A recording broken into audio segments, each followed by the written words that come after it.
All right, so get ready, because today we're diving deep into this incredible memoir exploring Jewish and gay life in Costa Rica and Washington, D.C. during the 50s through the 80s. Really a captivating story, I think. Yeah. It is. It's kind of heartbreaking, but also inspiring. So, ready to unpack this with me? Absolutely. Let's go. And it's amazing how this memoir weaves together personal stories and like big historical events, giving us this really unique view of a very turbulent period. Totally. So imagine 1950s Costa Rica. The memoir paints this picture of a bustling Jewish community. There's social gatherings, debates about the political rivalry between Figueres and Calderon, even anxieties about anti-Semitism bubbling under the surface. It really shows how complex it was to be Jewish back then. Like there's this strong community and tradition, but also this undercurrent of fear and uncertainty. And within all that, our narrator is just a young boy trying to figure out his sexuality in a place where those feelings just weren't discussed, you know? Yeah, exactly. And he describes his childhood as like picture perfect from the outside. But internally, he's dealing with these feelings he doesn't quite understand. There's this really touching story about his attraction to Riff from West Side Story. Interesting how pop culture can be a mirror, you know, reflecting parts of us we don't even see yet. It can be a powerful tool to discover yourself, especially when other ways feel blocked. I agree. And it's worth noting the memoir does talk about some early sexual experiences, first with a gardener and then with his brother. Delicate stuff for sure, but he doesn't frame them as traumatic at the time. Really makes you think about the cultural context, you know, how things were seen back then. Absolutely. And it speaks to the climate in 1950s Costa Rica. Openly talking about sex was like totally taboo. The memoir uses this image, piano legs wearing socks, to show how eroticism was just suppressed. Wow, that is such a strong image, right? You instantly feel how stifled everything was. And that suppression had some truly sad consequences. Remember Otto, the family friend? He was found in bed with two men. Oh, his story breaks my heart. Driven to suicide because of societal homophobia. It's a reminder of how far we've come, but how far we still have to go. Definitely. It makes you wonder what he went through living in a time and place where being himself was so unacceptable. And this all adds another layer to the narrator's coming-of-age story. And then there's his bar mitzvah. Which happens right around the time of the Eichmann trial, which is really significant. Think about it. This young boy preparing for Jewish adulthood while the world's focused on this trial, a major Holocaust figure. It's like this collision of personal and collective history. Absolutely, like his whole world shifting. And the memoir points out this irony. His bar mitzvah becomes this big social thing, all about appearances, while inside he's wrestling with his identity and the Eichmann trial. What a contrast. It really emphasizes the tension he's feeling, being pulled in so many directions, and this is made even more intense by his family's reaction to his developing sexuality. Absolutely. His mom, convinced it's curable, goes to crazy lengths to fix him. Takes him to a doctor who sets him up with a prostitute. It's wild, isn't it? Well, it reflects the prevailing medical thinking back then, right? Freudian theories were huge, and they often labeled homosexuality as a sickness, which led to all these harmful treatments, like the testosterone injections he talks about. And he describes the awful side effects of those injections, fatigue, mood swings, everything.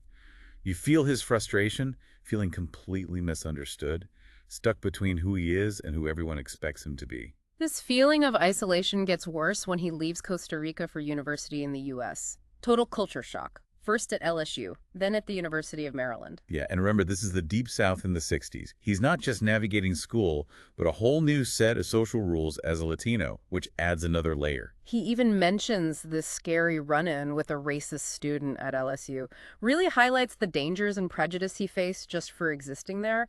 Makes you appreciate his courage. Totally. But then he switches to the University of Maryland, and it's like a completely different planet. Right. He finds himself surrounded by this radical student body. Everyone's super into anti-war protests. It's a huge shift from the conservative vibe at LSU. And he jumps right into the activism, joining the Gay Student Alliance. Yeah.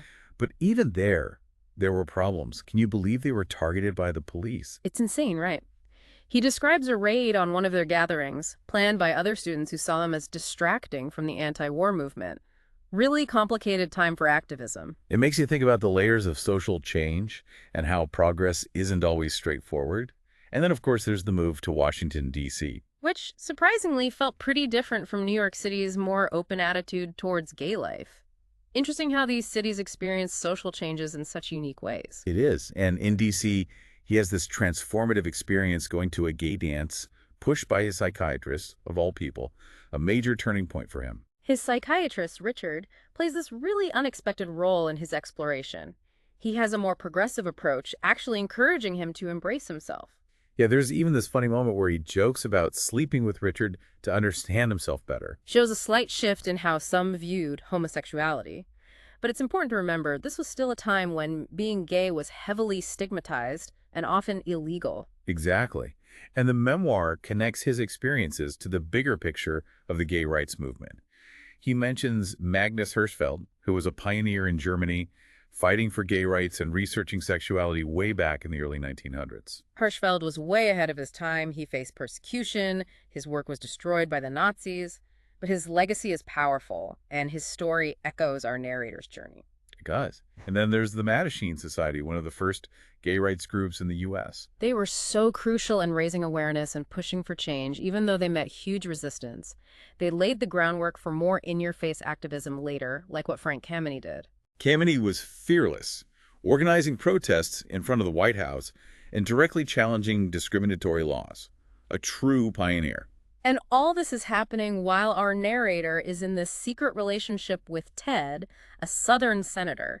Talk about intrigue. Oh, yeah. The memoir really paints a picture of their relationship, the secrecy, the attraction, the power dynamics. It even tells this funny story about delivering hamburgers to Ted's office. It's almost symbolic of their whole thing, right? This small act of defiance in a world that made them hide. It is. And their relationship was far from simple. The narrator talks about Ted's family and their casual racism, which made him really uncomfortable. This clash between his feelings and his growing awareness of social issues. Yeah, like he's starting to see how all these parts of himself, being Jewish, his sexuality, his sense of justice, connect to the bigger world. Exactly. And this realization leads him to explore different scenes and communities. Remember his adventures in New York City's bathhouses with his friend David. The bathhouses provided a sense of freedom, where he could be himself without judgment. But they were also risky, full of this unspoken hypocrisy, and of course, eventually overshadowed by the AIDS crisis. Yeah, the memoir doesn't go deep into the AIDS crisis yet, but you feel the fear and uncertainty that hung over everything. A reminder of how fragile life is and how badly change was needed. And in the midst of it all, he finds himself pulled back to Costa Rica, grappling with his past and family secrets. It's like a full circle thing, returning to his roots with this new self-awareness. And this return is full of powerful moments, especially with his dying mother. Their talks are incredibly touching. You can tell they both carry unspoken truths and want to find peace. Absolutely.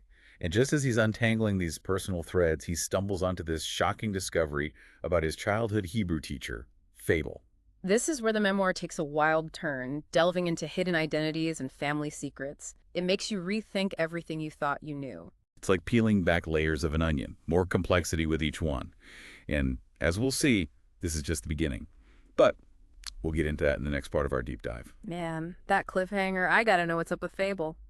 But before we get there, let's back up and look at how the narrator saw being both Jewish and gay during the 60s and 70s. Crazy time of change, and the memoir really shows it. Right, like he's caught in this whirlwind of like social norms changing, personal desires, and politics going nuts. He even talks about feeling this pressure to keep these big parts of himself separate. Jewish identity here, gay identity there. That's so relatable. It was common for gay men, especially from religious backgrounds. That pressure to fit in was intense, forcing people into double lives. It's tough to think about. And he doesn't shy away from the darker side of that double life. Yeah. He talks about his time in those New York City bathhouses with his friend David. He calls it liberating, but also full of hypocrisy, if you know what I mean. Those bathhouses were something else. They offered anonymity, a chance for quick connections. It reflects how much stigma there was around being gay then. This push and pull between wanting connection and fearing exposure. And always in the background, the AIDS crisis. Yeah. Like a shadow over everything. Yeah. The memoir doesn't get into all the details yet, but you feel the impact on the gay community, the fear, the loss. It just emphasizes the need for activism, for support, shows how fragile life is and how much work was needed for equality, for justice. Definitely. And speaking of fighting for what's right, let's go back to his relationship with Ted, that Southern senator. Talk about a complicated situation. Oh, totally. Their relationship is like a tiny version of all the tension around being gay back then. Yeah. You have this powerful guy forced to hide who he is, and the narrator trying to balance his attraction with their totally different views. You can sense his own struggle with internalized homophobia too, shaped by how he grew up. It makes you think how deep those biases can go, even inside ourselves. Unlearning that stuff takes time and work, and he's doing it. Asking these questions about acceptance and equality, not just for him, but everyone. He even confronts Ted about not speaking up on gay rights and civil rights. Yeah, that's a powerful part. He asks Ted how he can stay quiet when so much is on the line. It's like you can feel his disappointment. He's basically saying, how can you be a real ally if you don't speak up even when it's hard? It says a lot about the pressure to conform, even for someone powerful. That tension between what you personally want and what's politically real comes up a lot in the memoir. It's a struggle many face, especially for marginalized groups. How do you balance your own needs with fighting for everyone? How do you love someone when they make bad choices? Tough stuff. No easy answers. His experiences with the Gay Student Alliance at Maryland highlight the problems within activism itself, too. He mentions how the police raided one of their meetings, tipped off by other students. Crazy to think, even in a group for social change, there was that much fear and hate towards gay people. Shows how progress isn't a straight line.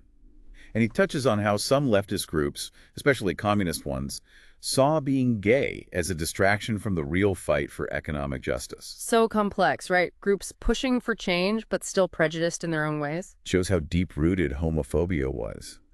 And for the narrator, it's a dilemma. He wants to be part of these movements, but he sees the hypocrisy, caught between wanting change and realizing how messed up activism can be. That's a rough spot. Speaking of messed up, his account of how the U.S. government treated gay people is chilling. Ever heard of the Lavender Scare? Rings a bell, but remind me. So during the Cold War, thousands of gay men and women fired from government jobs or denied security clearances just for being gay. The idea was gay people were easier to blackmail by the Soviets. Ridiculous. That's wild. I can't believe that happened. It was pushed by top people like J. Edgar Hoover, the FBI guy. He was obsessed with this, using surveillance and intimidation to get rid of gay people. The irony is crazy. The FBI head focused on exposing people's private lives based on who they loved. Speaks to the paranoia of the time. And it wasn't just Hoover.